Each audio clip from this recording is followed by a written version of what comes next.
नमस्कार, जी न्यूज देख रहे हैं आप। मैं हूं आपके साथ शीरीन। सबसे पहले इस वक्त की एक बड़ी खबर आपको बता दें। बेंगलुरु हिंसा मामले में पुलिस को बड़ी कामयाबी मिली है। हिंसा के बाद से ही फरार चल रहे पूर्व मेयर और कांग्रेस के पार्षद संपत राज को पुलिस ने गिरफ्तार कर लिया है। संपत का पिछले कई दिनों से कोरोना का इलाज चल रहा था और इलाज के बाद वो अस्पताल से फरार हो गया था।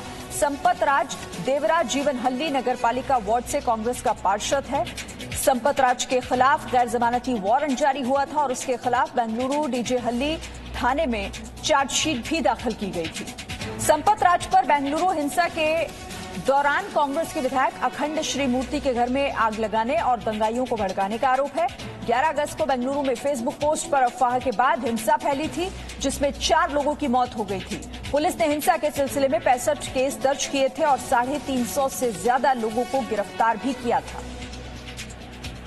तो संपत राज पर हिंसा करने और दंगाइयों को भड़काने का आरोप। कोरोना का इलाज चल रहा था, लेकिन उसके बाद से ही अस्पताल से फरार हो गया था, जिसके बाद पुलिस लगातार ढूंढ रही थी पूर्व मेयर और कांग्रेस पार्षद संपत राज को, जिसकी गिरफ्तारी हो गई है। सीधे रुख करेंगे और ज्यादा डिटेल्स के लिए बेंगलुरु से हमारे सहयोगी जयपाल शर्मा हमारे साथ जुड़ गए। जयपाल, और जानकारी दें इस खबर पर।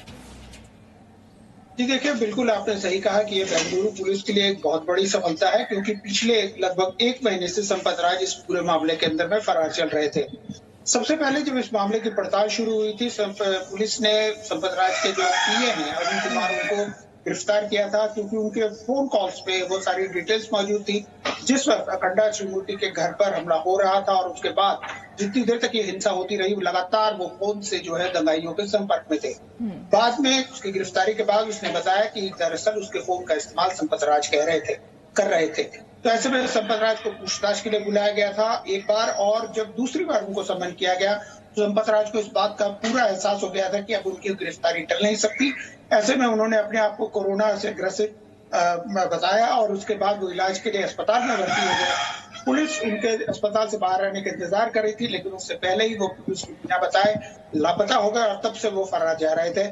और इसके कारण जो है बेंगलुरु पुलिस की बहुत भग भी हुई थी, लगातार दबाव बढ़ रहे थे, लेकिन इस बीच लगातार पुलिस की कोशिशें कामयाब रही और रियाजुद्दीन, जो उनका बहुत ही करीबी आदमी है, उसको कल पुलिस ने गिरफ्तार किया था और उसके बाद देर रात तक लगभग 11:30 बजे के आसपास उनकी गिरफ्तारी हुई।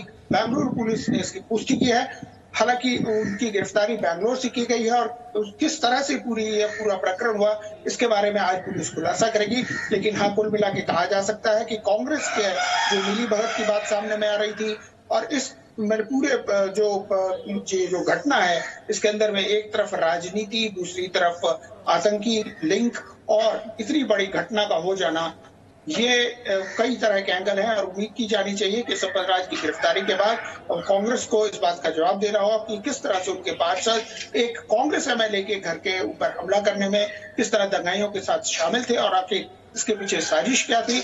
और उसके साथ साथ पीएफआई और एसडीपीआई, इन दोनों की मामले में नाम भी आया है।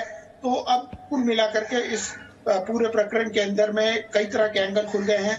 अब देखना होगा कि और इन तमाम बातों का जो सवाल है, इनका जवाब भी लगातार जो ढूंढा जा रहा है, उनमें भी मदद मिलेगी। बहुत शुक्रिया आपका हमारे साथ जुड़ने के लिए जयपाल, और इस अपडेट के लिए। Presenting B News app available on Google Play and App Store. Download it now.